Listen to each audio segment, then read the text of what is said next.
حاضرین جمعہ، اللہ رب العالمین نے ہم تمام انسانوں کو محض کھیل تماشے کے لیے پیدا نہیں کیا ہے۔ تخلیق انسانی ایک خاص مقصد کے لیے ہوئی ہے۔ اللہ رب العالمین نے انسانوں کو ایک خاص مقصد کے تحت اس کائنات میں پیدا فرمایا ہے، اور اللہ رب العالمین نے اسی خاص مقصد کا اعلان بھی سورہ ذاریات میں کر دیا، وَمَا خَلَقْتُ الْجِنَّ وَالْإِنسَ إِلَّا لِيَعْبُدُونَ، کہ میں نے جناتوں اور انسانوں کو صرف اس لیے پیدا کیا ہے تاکہ وہ میری عبادت کریں۔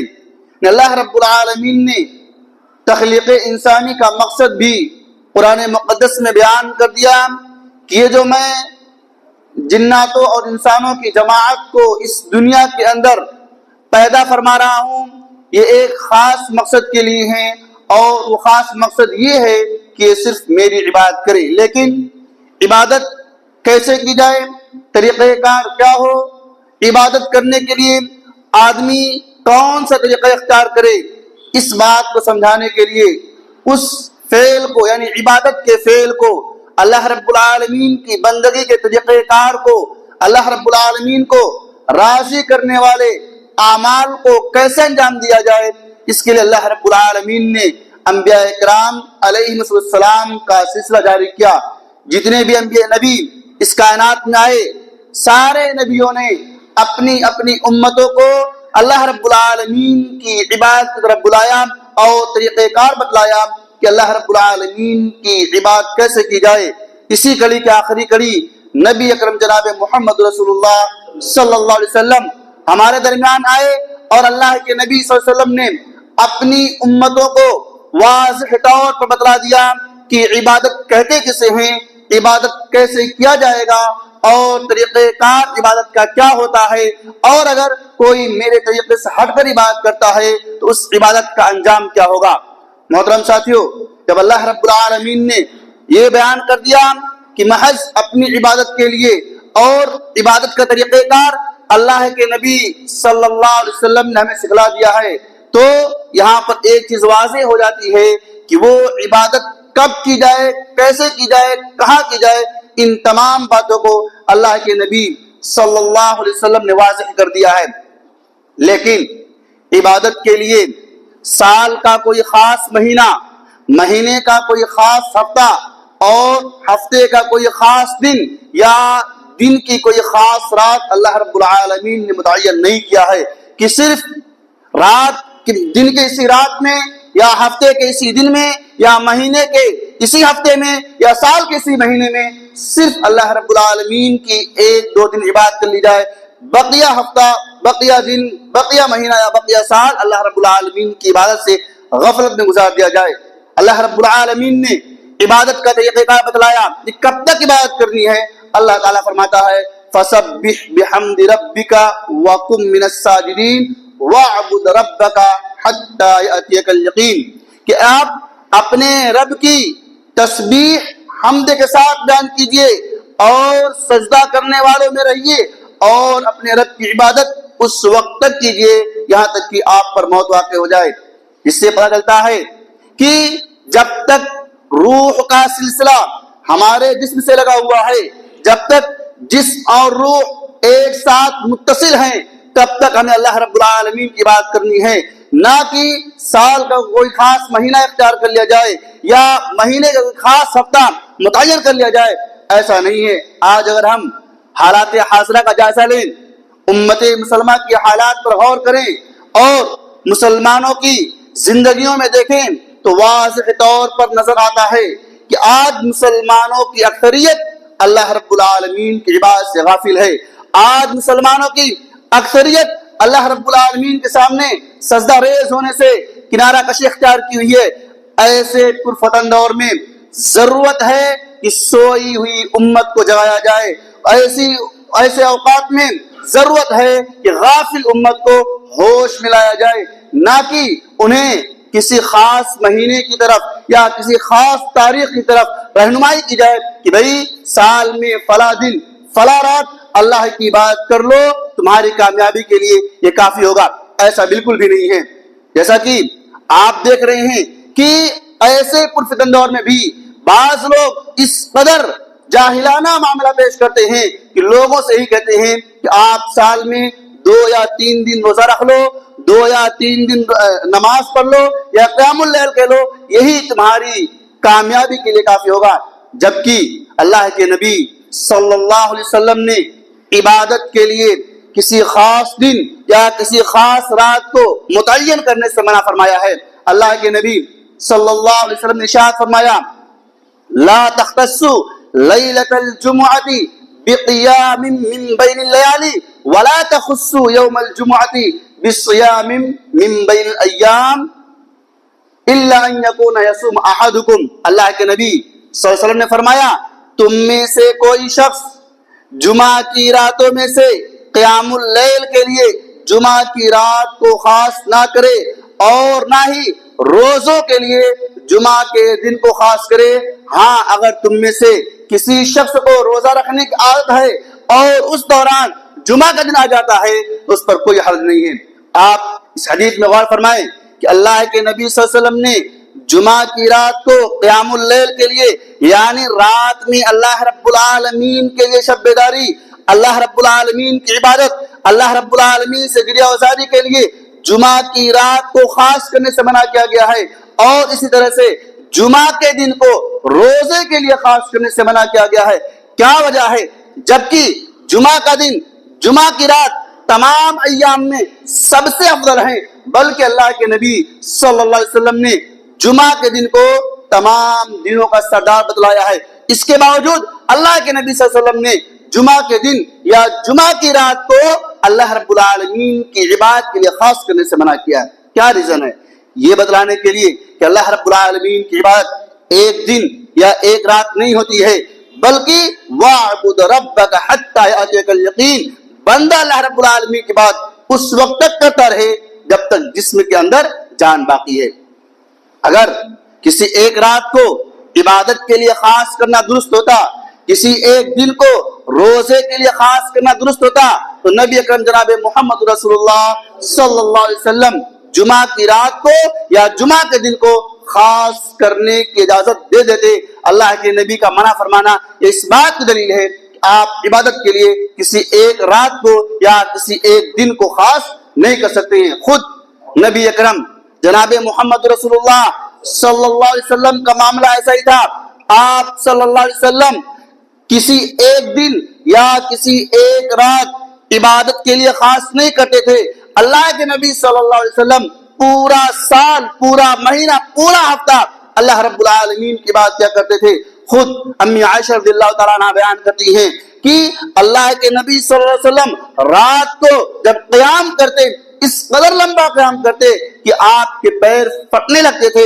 میں سوال کرتی کہ اللہ کے نبی صلی اللہ علیہ وسلم کیا معاملہ ہے، آپ اتنا لمبا قیام کیوں کرتے ہیں؟ اللہ رب العالمین نے آپ کی اگلی اور پچھلی تمام خطائیں معاف کر دی ہیں۔ اللہ کے نبی کہتے ہیں افلا اکون عبدا شکورا، کیا میں اللہ رب العالمین کا شکر گزار بندہ نہ بن جاؤں؟ اور مغیرہ کی روایت میں ہے، صحیح بخاری سے مسلم کی روایت میں ہے، اس میں بھی ایسے ہی الفاظ ہیں، لیکن وہاں پر ہے کہ اللہ کے نبی کے پاؤں میں ورم آ جاتا، سوجن آ جاتا، سوال کیا جاتا کہ اللہ کے نبی آپ ایسا کیوں کرتے ہیں جبکہ اللہ رب العالمین نے آپ کے گناہوں کو معاف فرما دیا؟ اللہ کے نبی فرماتے کہ میں اللہ رب العالمین کا شکر گزار بندہ نہ بن جاؤں۔ شکر گزاری کا عالم یہ ہے کہ آپ پورا ہفتہ، پورا مہینہ اللہ رب العالمین کی عبادت میں گزارتے تھے، یعنی قیام اللیل کا اہتمام اللہ کے نبی کسی ایک خاص رات کو نہیں کیا کرتے تھے، بلکہ آپ کا معمول ہمیشہ کا تھا۔ اس لیے اگر کوئی شخص کسی ایک رات کو عبادت کے لیے خاص کرتا ہے تو وہ اللہ کے نبی صلی اللہ علیہ وسلم کی حدیث کی مخالفت کرتا ہے، بلکہ اللہ کے نبی صلی اللہ علیہ وسلم کی شریعت کی مخالفت کرتا ہے۔ چونکہ یہ مہینہ شعبان کا مہینہ چل رہا ہے، شعبان کے مہینے میں بہت سارے خرافات انجام دے جاتے ہیں۔ شعبان کے فضیلت میں جہاں تک ہے وہ یہ ہے کہ اللہ کے نبی صلی اللہ علیہ وسلم کثرت کے ساتھ روزہ رکھا کرتے تھے، اور اللہ کے نبی کہا کرتے تھے کہ یہ وہ ایام ہیں کہ اس میں اللہ رب العالمین کی بارگاہ میں بندوں کے اعمال پیش کیے جاتے ہیں۔ میں پسند کرتا ہوں کہ میں جب میرے اعمال اللہ کی راہ میں پیش ہوں تو میں روزے سے رہوں. امی عائشہ رضی اللہ تعالیٰ عنہ بیان کرتی ہیں, صحیح بخاری اور صحیح مسلم کی متفق علیہ روایت ہے, امی عائشہ کہتی ہیں کہ اللہ کے نبی صلی اللہ علیہ وسلم اس قدر روزے رکھتے تھے, یہاں تک ہم کہتے کہ آپ روزہ چھوڑتے ہی نہیں ہیں, پھر آپ صلی اللہ علیہ وسلم روزہ چھوڑنے لگتے, یہاں تک کہ ہم کہتے کہ آپ روزہ ہی نہیں رکھتے ہیں. پھر امی عائشہ کہتی ہیں کہ اللہ کے نبی صلی اللہ علیہ وسلم کو میں نے رمضان کے علاوہ کسی مہینے کا نہیں دیکھا کہ آپ نے پورے مہینے کا روزہ رکھا ہو سوائے شعبان کے. اللہ کے نبی صلی اللہ علیہ وسلم سب سے زیادہ روزہ شعبان کے مہینے میں رکھا کرتے تھے. اور امی عائشہ رضی اللہ تعالیٰ عنہا جو حدیث بیان کرتی ہیں, کانا احب الشہور الى رسول اللہ صلی اللہ علیہ وسلم ان یصومہ فی شعبان ثم یصل برمضان, کہ روزوں کے لیے اللہ کے نبی صلی اللہ علیہ وسلم کو سب سے زیادہ محبوب اور سب سے زیادہ پسندیدہ مہینہ شعبان کا مہینہ تھا. اس کے بعد آپ صلی اللہ علیہ وسلم رمضان کے روزے رکھا کرتے تھے. اور ایک دوسری روایت میں ہے کہ اللہ کہتی ہیں ما رأیت النبی صلی اللہ علیہ وسلم فی شہر اکثر صیاما منہ فی شعبان, کہ میں نے اللہ کے نبی صلی اللہ علیہ وسلم کو شعبان سے زیادہ کسی اور مہینے میں روزہ رکھتے ہوئے نہیں دیکھا. یعنی جو روزہ جس قدر روزہ اللہ کے نبی شعبان میں رکھتے تھے کسی اور مہینے میں اتنا روزہ نہیں رکھتے تھے. بل کان یصوم کلہ, بلکہ آپ صلی اللہ علیہ وسلم چند ایک دن کے علاوہ پورا مہینہ روزہ رکھتے تھے. یعنی شعبان کے مہینے میں چند ایک دن چھوڑ کے آپ پورا مہینہ روزہ رکھتے تھے. اس حدیث میں یہ معلوم چلا کہ اللہ کے نبی صلی اللہ علیہ وسلم جو روزہ رکھ رہے ہیں وہ ایک دن ایک رات یا 2 دن 4 دن نہیں بلکہ پورے مہینے میں اس کا اہتمام کرتے ہیں. نبی شعبان کے مہینے میں جب بہت روزہ رکھنے لگے, یعنی 25-26 تاریخ جتنا کم 2-4 دن نہیں رکھتے تھے, پورا مہینے کا اہتمام کرتے تھے. اسامہ بن زید رضی اللہ تعالیٰ عنہ کہتے ہیں کہ اللہ کے نبی سے پوچھا گیا کہ اللہ کے نبی کیا معاملہ ہے کہ آپ بقیہ ایام میں یعنی رمضان کے علاوہ اور جو مہینے ہیں ان مہینوں میں آپ روزے کا اس قدر اہتمام نہیں کرتے ہیں جس قدر آپ شعبان میں کرتے. کیا بات ہے؟ اللہ کے نبی کیا فرمایا, ذاک شہر تغفل الناس عنہ بین رجب ورمضان وهو شہر ترفع فیہ الاعمال الی رب العالمین. اللہ کے نبی کہتے ہیں کہ یہ وہ مہینہ ہے جو رجب اور رمضان کے درمیان میں آتا ہے اور بندے عام طور سے روزوں سے غافل ہو جاتے ہیں. حالانکہ یہ وہ مہینہ ہے کہ اس میں بندوں کے اعمال اللہ رب العالمین کی بارگاہ میں پیش کیے جاتے ہیں, اور میں یہ پسند کرتا ہوں کہ جب میرا عمل اللہ رب العالمین کا پیش کیا جائے تو میں روزے سے رہوں. صحابہ کو تجسس ہوا کہ کیا بات ہے, شعبان میں اس قدر روزہ رکھ رہے ہیں آپ کہ آپ چھوڑ ہی نہیں رہے ہیں. جب پوچھا گیا تو آپ نے کہا ہاں یہ ایسا مہینہ ہے کہ بندے غافل ہو جاتے ہیں, کیونکہ جب رجب کا مہینہ آتا ہے تو شعبان میں آدمی روزہ نہیں رکھنا چاہتا ہے. کیوں کہ رمضان میں تو روزہ رکھنا ہی رکھنا ہے, لیکن اللہ نے فرمایا کہ ایسا مہینہ ہے کہ اس میں اللہ رب العالمین کے ہاں اعمال پیش کیے جاتے ہیں. تو ان تمام احادیث سے ایک بات جو معلوم ہوئی وہ یہ کہ اللہ کے نبی صلی اللہ علیہ وسلم کسی ایک رات یا کسی ایک دن عبادت کے لیے خاص نہیں کرتے تھے. روزہ رکھتے تھے تو ایک رات نہیں, کیونکہ 15 شعبان کو عام طور سے لوگوں میں رائج ہے کہ روزہ رکھا جائے 15ویں شعبان کو, جبکہ اللہ کے نبی صلی اللہ علیہ وسلم 15ویں شعبان کو خاص کر کے روزہ رکھنے کی کوئی بھی روایت موجود نہیں ہے. جو روایت موجود ہے وہ یہ ہے کہ آپ کثرت سے روزہ رکھا کرتے تھے. لیکن 15ویں شعبان کے سلسلے میں جو واضح بغیر کسی شک و شبہ والی روایت ہے وہ یہ ہے, اللہ کے نبی صلی اللہ علیہ وسلم فرماتے ہیں یطلع اللہ تبارک و تعالی من نصف شعبان فیغفر لجمیع خلقہ الا لمشرک او مشاح. اللہ کے نبی صلی اللہ علیہ وسلم نے فرمایا کہ اللہ رب العالمین 15ویں شعبان کی رات کو اپنی پوری مخلوق کی طرف بنظر رحمت یعنی رحمت کی نگاہ سے دیکھتا ہے. فَيَغْفِرُ لِجَمِيعِ خَلْقِهِ, اللہ رب العالمین اپنی پوری مخلوق کو معاف کر دیتا ہے سوائے 2 افراد کے, ایک مشرک دوسرا کینہ پرور انسان. شیخ البانی رحمۃ اللہ علیہ کہتے ہیں یہ حدیث جتنے بھی طرق سے آئی ہے بغیر کسی شک و شبہ کے یہ درست ہے. ایک اور روایت ہے صحیح الجامع میں علامہ البانی رحمہ اللہ نے نقل کیا ہے, وہ یہ ہے کہ ان اللہ یطلع علی عبادہ لیلۃ النصف من شعبان فیغفر للمؤمنین ویملی للکافرین وَيَدْعُو بِخَدَعِهِمْ، اللہ رب العالمین 15ویں شعبان کو اپنی مخلوق کی طرف، اپنے بندوں کی طرف بنظر رحمت دیکھتا ہے، پھر مومنوں کو معاف کر دیتا ہے، کافرین کو ڈھیل دے دیتا ہے، اور کینہ پربت انسان کو اس کی حالت پہ چھوڑ دیتا ہے، یہاں تک کہ وہ اپنا کینہ، اپنا بغض اپنے دل سے نکال دے۔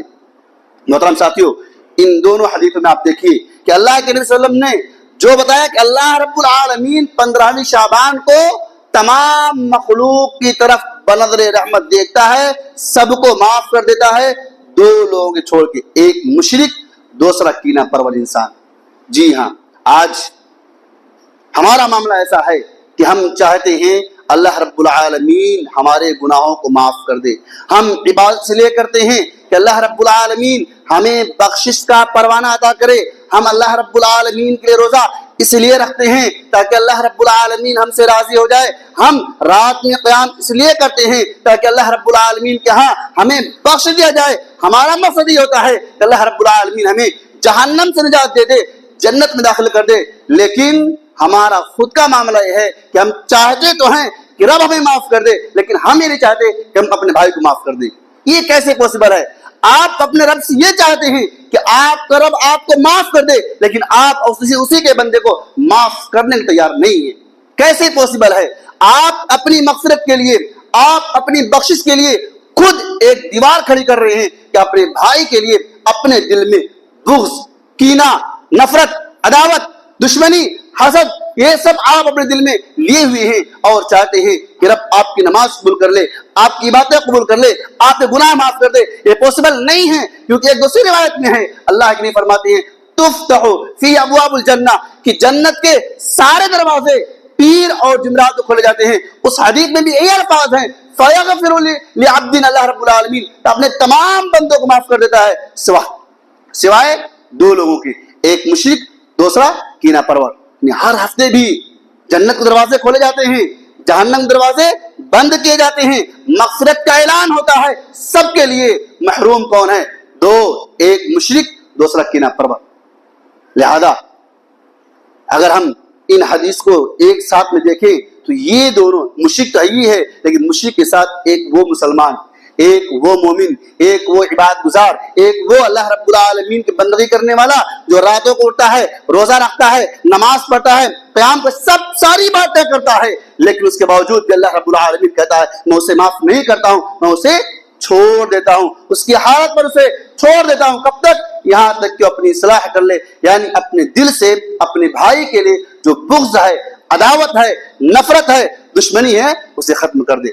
میرا موضوع یہ نہیں ہے، کیونکہ ایک الگ موضوع ہے۔ میں یہاں عرض جو کر رہا تھا وہ یہ ہے کہ اللہ رب العالمین 15ویں شعبان کو بنظر رحمت اپنی مخلوق کی طرف دیکھتا ہے، سب کو معاف کر دیتا ہے، دو لوگوں کو چھوڑ کر۔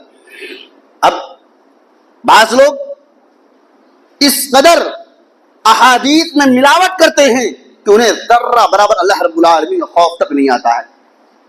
وہ حدیث جو امی عائشہ رضی اللہ تعالیٰ عنہ سے مروی ہے کہ اللہ کے نبی صلی اللہ علیہ وسلم بقیع غرقد دعا کے لیے گئے، امی عائشہ رضی اللہ تعالیٰ عنہ بھی پیچھے بھی چل گئی، تو اس میں بعض لوگوں نے الفاظ کا اضافہ کر دیا، لیلۃ من نصف شعبان بڑھا دیا۔ حدیث کیا؟ ان اللہ ینزل تبارک و تعالی، کہ اللہ رب العالمین ہر رات الی سماء الدنیا، پہلے آسمان پر آتا ہے اور کہتا ہے کون ہے جو مجھ سے مانگے میں اس کی مراد پوری کروں۔ اس حدیث میں من نصف شعبان کو بڑھا دیا گیا، جبکہ یہ الفاظ ہی نہیں ہیں، اگر ہے بھی تو موضوع اور مردود روایت ہے، اس کی کوئی اہمیت نہیں ہے۔ جبکہ یہی روایت، سیم یہی روایت صحیح بخاری اور صحیح مسلم میں موجود ہے۔ امی عائشہ کہتی ہیں کہ میں پیچھے پیچھے جاتی ہوں، کیا دیکھتی ہوں کہ اللہ کے نبی صلی اللہ علیہ وسلم بقیع غرقد، جسے آج جنت البقیع کہا جاتا ہے، بقیع غرقد جا رہے ہیں اور مردوں کے لیے دعا کر رہے ہیں۔ لیکن یہ کب گئے تھے؟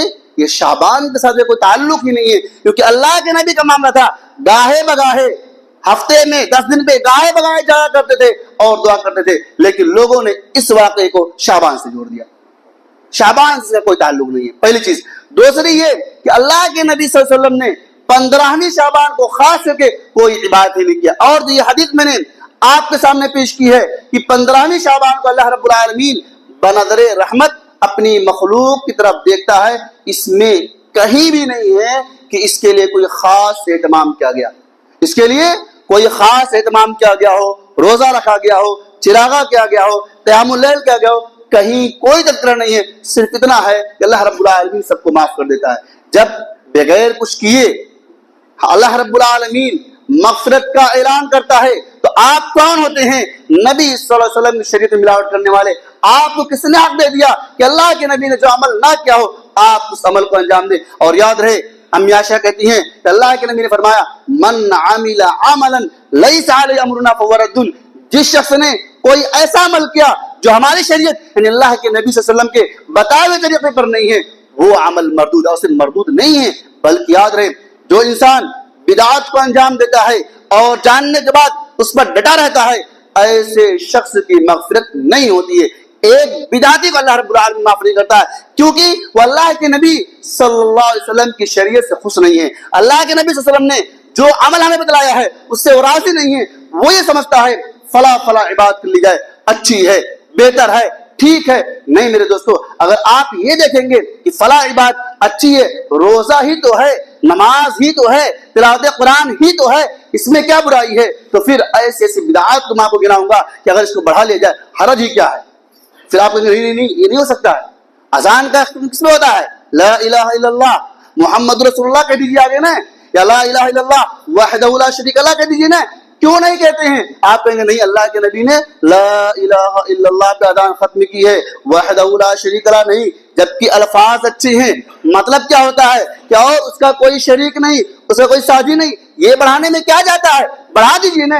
آپ نہیں بڑھائیں گے، کیوں؟ کیونکہ اللہ کے نبی نے کہا ہے اذان کا اختتام لا الہ الا اللہ پہ ہوتا ہے.